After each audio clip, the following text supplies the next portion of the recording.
Well, hello class. We are here in Accra, Ghana, and it is my honor and privilege today to be with Professor Kwame Essien. He is a professor at Lehigh University, and he is a native Ghanaian and a scholar of the history of this region. And it is an honor to be here with him to exchange thoughts and ideas about the person who is buried right behind us, the great black intellectual W.E.B. DuBois. This is where he lived the end of his life until 1963. He actually died in the building behind me, which was his home. And there's a mausoleum where his body is buried. So I wanted to start with some thoughts and recollections. First, I'll just give a personal view about what it means to be here. I know we're probably watching this in class, and you've been reading about Du Bois, but for me, this was the beginning of an intellectual awakening. When I was about 18 years old, reading his book, The Souls of Black Folk, for the first time, it just opened my mind. And to be here at his resting place, I feel a kind of connection to a person who is so important in history. Kwame, perhaps you could tell us how important Du Bois is to people of African descent, particularly to Ghana especially. Well, Du Bois was very important in many ways. One, he as a person of African descent and someone who had his own life experience dealing with different issues that several Africans dealt with, and was able to share this information or this experience with Ghanaians by migrating here, sort of reinforced some of the issues that Ghanaians themselves were dealing with during the time of colonial rule or even the time before that. So Du Bois is very important, and not just that, he has this intellectual capacity that makes him like a unique individual among the people of the diaspora. He comes to Ghana, he supports the Encyclopedia Africana to document the history of Africa in general. So he, as an individual, a very close friend of Kwame Nkrumah, during Kwame Nkrumah's own experience in the United States when he was a student at Lincoln University in Pennsylvania, makes a unique contribution to this idea of Pan-Africanism.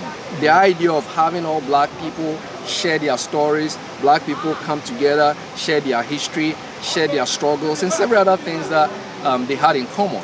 So both Du Bois and Kwame Nkrumah were very close to each other. They share the same thoughts, the same ideas. So bringing Du Bois here in the early 1960s and having his tomb in Accra, Ghana, symbolizes an aspect of Pan-Africanism that we don't get to see in many other areas. Right. I think one of the things to appreciate about Du Bois is really how far ahead of his time he was. Although he has antecedents in the 19th century, early black nationalists of the 19th century, in the 20th century, he really pioneered a renewed interest in Africa at a time when it was not common, when it was not possible in many places. Even though he was the first African American to earn a PhD in history from Harvard University, very little of his studies dealt with African history, and almost none of it with black history. Du Bois wrote his PhD dissertation on the suppression of the African slave trade. So he was interested in the connection between Africa and America from the very beginning. We're here in 2019 recording this, which is the 400th anniversary of African Americans being in America from Africa, having arrived in Jamestown, Virginia in 1619. And so Du Bois's interest went back to his early days as a scholar. One of the other things that's important to understand the importance of Africa for Du Bois is after World War I, he went to Paris for the Paris Peace Conference, the Treaty of Versailles, that really ended World War I. And he was one of the few people that advocating for the emancipation of colonial colonies.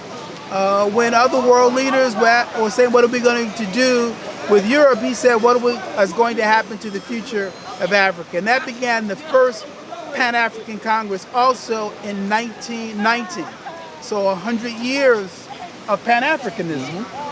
And then he followed that through and continued that through all of his life. In 1945, during the 5th Pan-African Congress is when he met Kwame Nkrumah. And so he was already 77 years old by that point.